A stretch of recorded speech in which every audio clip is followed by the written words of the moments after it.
Hola, ¿qué tal? Buenos días, ¿cómo estamos? Hoy en Zona de T vengo a explicaros la impresión 3D y si está hecha para todos.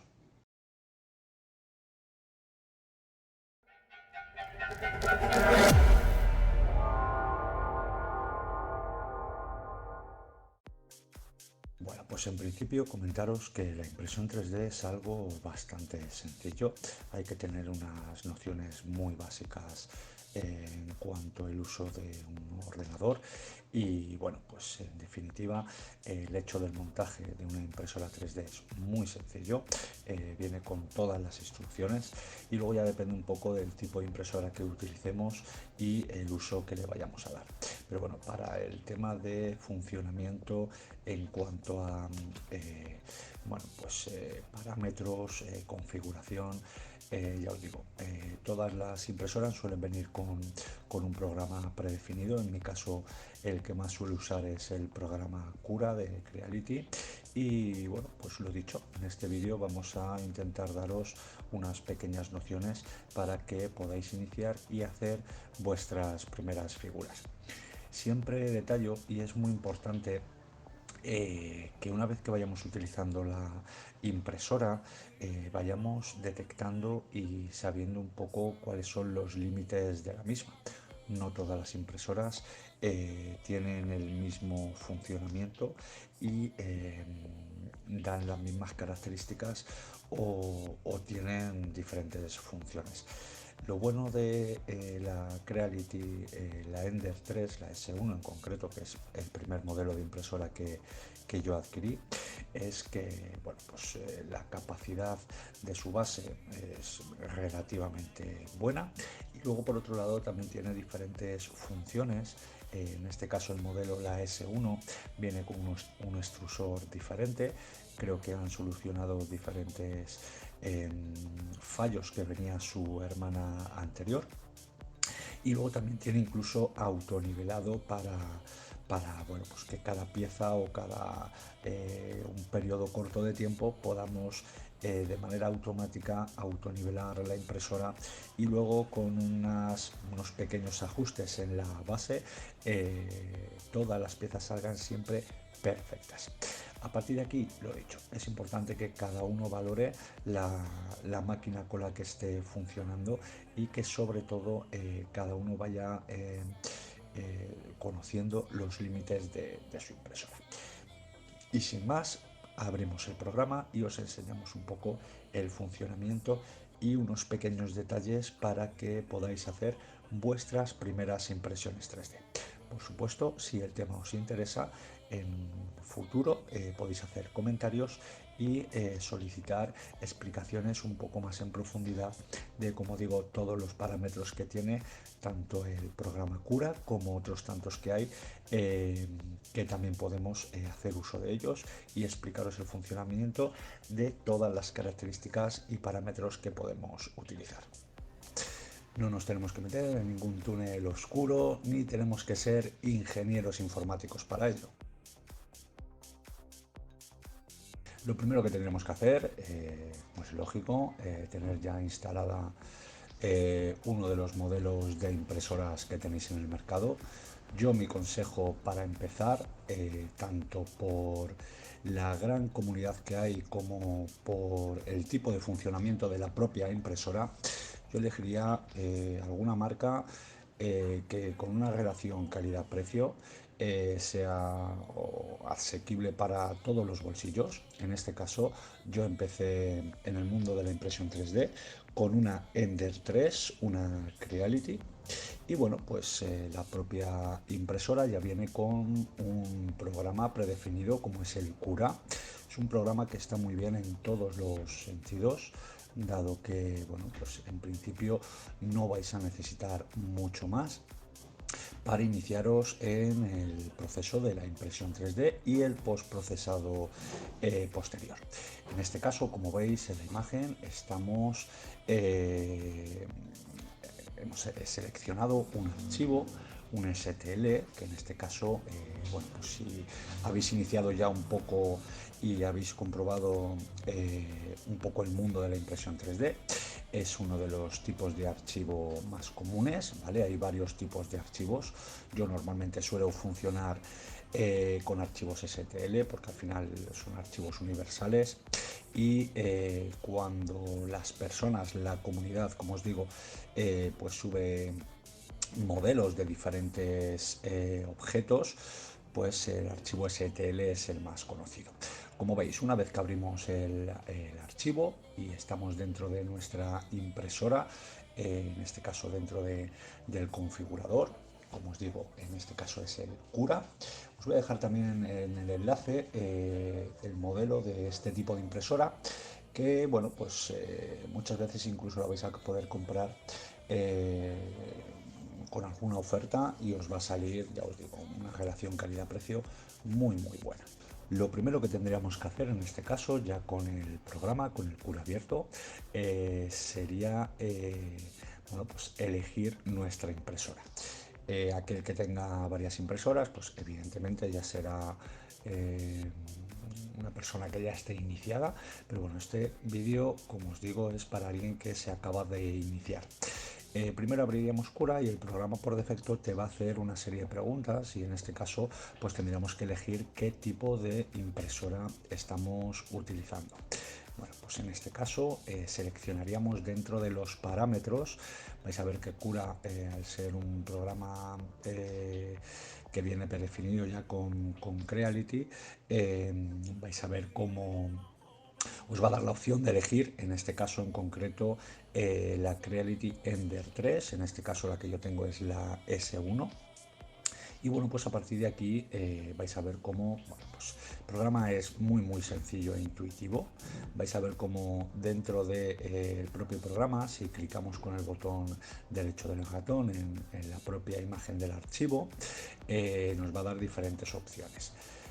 Como veis, os estoy explicando aquí en la parte superior a la izquierda, donde tenemos la opción de poder agregar una impresora.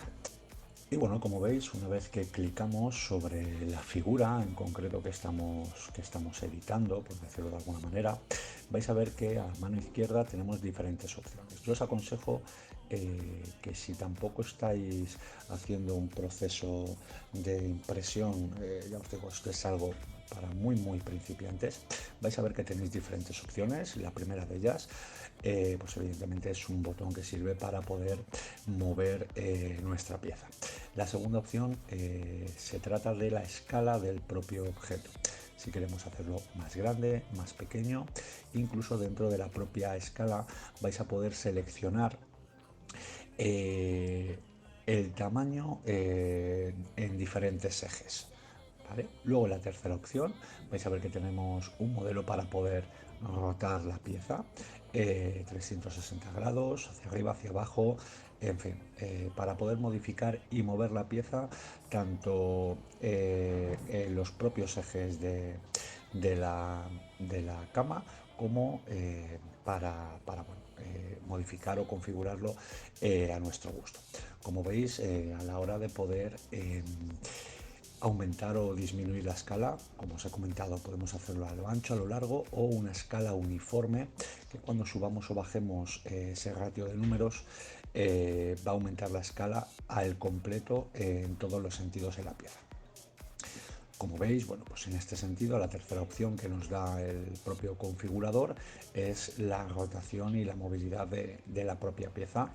Ya os digo, dependiendo de cómo estemos haciendo el tamaño, para poder intentar, bueno, pues que en definitiva aprovechar en todos los sentidos esa cama en este caso la Ender 3, que tampoco es una cama muy grande, pero bueno, como veis, para este tipo de archivo, que es un busto de la cabeza de Deadpool, yo lo he hecho al 100% y la verdad es que es un tamaño muy bueno bueno, pues para tenerlo en casa, a modo de exposición.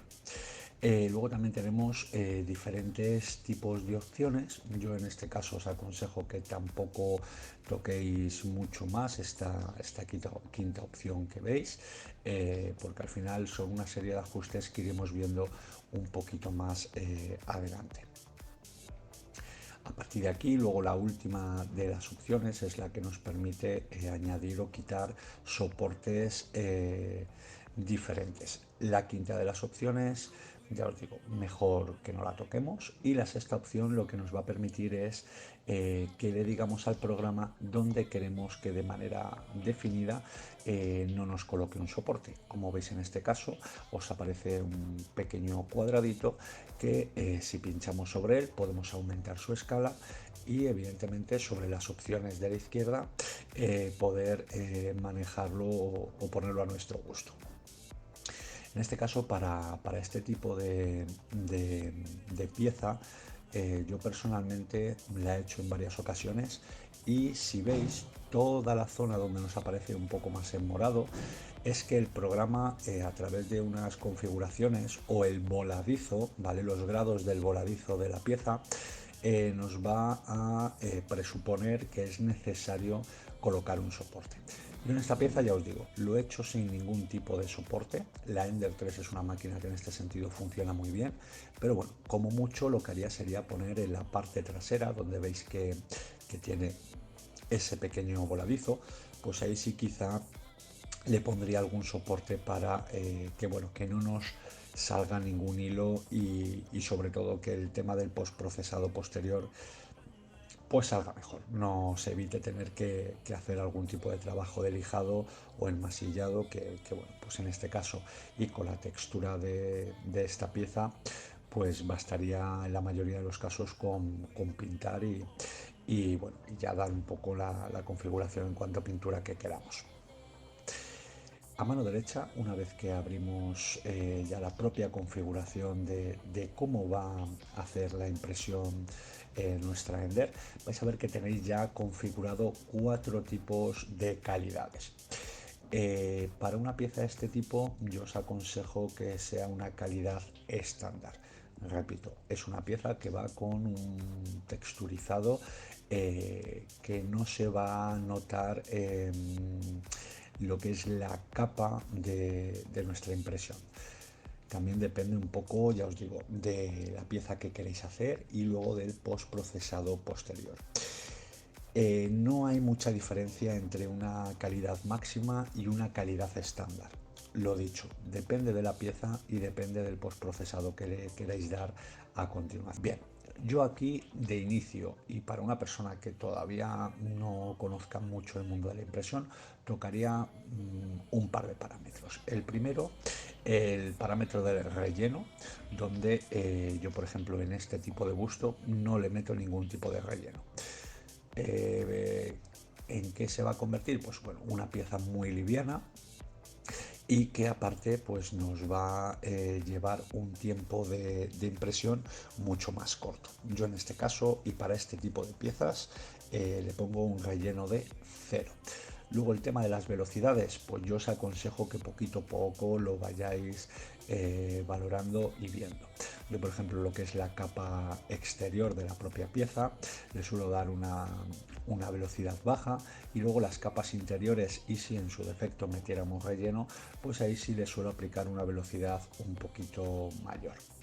Luego, como veis, hemos tocado en la parte de extrusor la temperatura, hemos pasado de 200 a 205 y la cama de 60 a 65 grados. Como veis, en la parte de soporte lo que estamos haciendo es bajar el ángulo o subir el ángulo. Si nosotros ponemos un ángulo mayor o menor, vais a ver que la impresora por defecto, en este caso el configurador, nos dice que tiene que ir soporte en todas las partes. Si veis, aquí hemos dejado configurado un 80 grados y la máquina por defecto nos está diciendo que justo en el voladizo este de la parte exterior de la cabeza de Deadpool, pues sí que nos va a pedir que por defecto la máquina nos ponga un soporte.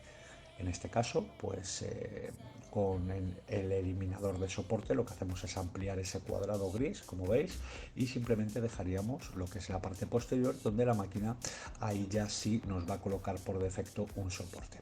Repito, luego a la mano izquierda, como veis en los 7 botones de configuración que tenemos en el cuadradito de la izquierda del todo, pues ahí nosotros si queremos podemos darle predefinido un tipo de soporte. Luego, como veis, tenemos la parte de la adherencia a la placa de impresión. Yo en este caso, bueno, pues en principio intento hacer todos las piezas con una pequeña balsa. ¿Por qué? Porque la impresión va a ser mejor. Sí que es verdad que vais a ver que va a tardar una media hora, 40 minutos más si le ponemos una balsa, pero creo que es aconsejable. Vais a perder menos tiempo y vais a tener que tirar menos piezas a la basura, porque muchas veces cuando iniciamos el proceso hay veces que no adhiere muy bien esa capa inicial, con lo cual el hecho de poner una balsa siempre hace que el proyecto salga mucho mejor. Como veis, en la parte de abajo le hemos dado a segmentación, y una vez que le demos a segmentación vais a ver que en este caso esta pieza tardaría 9 horas y 36 minutos. Si le damos a vista previa, el programa nos va a sacar bueno, pues lo que es el boceto, y podemos incluso ver fila por fila cada una de las capas de impresión. Como veis, pues ya predefinido ha salido el soporte de la parte trasera, y si veis esa pequeña línea que hay en la parte delantera de la propia cabeza, eso es, por así decir, donde terminaría cada una de las líneas. Os explicaré un poquito más adelante para que veáis que esa pequeña línea que se marca, intentar dejarla en otras posiciones para que no se vea justo en lo que es la parte delantera, sino que a lo mejor nos conviene dejarla en la parte trasera. Como veis, en este caso al final hemos metido un relleno del 5%. Bueno, ya os digo, para el que quiera dar un poquito más de rigidez a lo que es la parte interior, lo podéis hacer. Vamos a la densidad del relleno. Como veis, vamos a modificarla para que veáis un poco cómo cambia el tiempo de impresión. Hemos pasado de un 5 a un 20%. Y vais a ver cómo lo primero, la segmentación va a tardar un poco más porque el programa necesita tomarse su tiempo para sacarnos una vista previa de cada una de las capas. Y vais a ver cómo anteriormente eran unas 9 horas y media y ahora va a aumentar un poquito más. Estaremos hablando de prácticamente el doble del tiempo de la impresión. Por eso os digo que muchas veces hay piezas que no son necesarias y el gasto de material y de tiempo y desgaste, por supuesto, de la impresora, luz y demás, pues son muchos mayores. Ya os enseñaré en diferentes vídeos cómo podemos hacer una pieza con un relleno del 0% y luego pues intentar rellenarle de algún tipo de material. Aquí sí que quería enseñaros en este caso por qué le hemos puesto un soporte en la parte trasera. Si os fijáis, las líneas naranjas, que son las líneas de la propia pieza, si no le pusiéramos ese soporte va a haber una línea que va a estar en el aire, con lo cual nos va a dejar pues unas especies de hilos que, bueno, pues luego para el tema del postprocesado, ya os digo, no es conveniente, pero bueno, les repito, yo este busto de Deadpool lo he hecho sin ningún tipo de soporte. Si os fijáis en la parte delantera tenemos esa línea blanca, que es lo que os comentaba antes, es la costura. Nosotros dentro del propio programa, en el apartado de paredes, podemos decir dónde queremos que nos deje esa costura. Si en la parte delantera, en la parte trasera. Ya os digo, hay veces o en muchas ocasiones hacemos piezas que no van a tener ningún tipo de postprocesado posterior, sino que es una pieza que directamente según salga de la impresora le vamos a dar un uso. Con lo cual, pues muchas veces nos va a interesar que esa costura no se vea en la cara delantera. Simplemente sería probar con la posición de la costura en Z para, bueno, pues con las diferentes opciones que nos da, intentar que esa costura, como veis, ya quede en la parte trasera del casco. Una vez que tengamos ya el proceso de segmentación hecho, lo único que tendríamos que hacer es exportar el archivo STL a una tarjeta, a un pendrive. En este caso la Ender 3 va con una tarjeta SD. Sería simplemente exportar ese archivo, introducirlo en la impresora y en la función de impresión seleccionar el archivo y darle a hacer esa impresión. Así de sencillo. Creo que el tema de la impresión 3D es algo creado para todos los públicos. Lo dicho, no hay que ser ingeniero informático ni, ni nada por el estilo. Así que yo os animo que, bueno, pues es un mundo que la verdad es que es fascinante y creo que, bueno, pues en principio cualquier persona con unas pequeñas dotes de informática va a poder estar preparado para iniciarse en este maravilloso mundo. Y aquí os dejo unas imágenes de un poco cómo ha salido esta impresión ya con el postprocesado hecho. Y bueno, pues espero que os haya gustado. También os voy a dejar la página donde podríamos encontrar cualquier tipo de archivo que otras personas de la comunidad de la impresión 3D pues nos dejan de manera gratuita. Luego se pueden hacer pequeñas donaciones a todos estos creadores para bueno, pues descargar diferentes archivos STL. Un saludo y cualquier duda que tengáis me podéis escribir un comentario. Importante, si os ha gustado el vídeo, para no perderos ninguno, podéis suscribiros. Un saludo.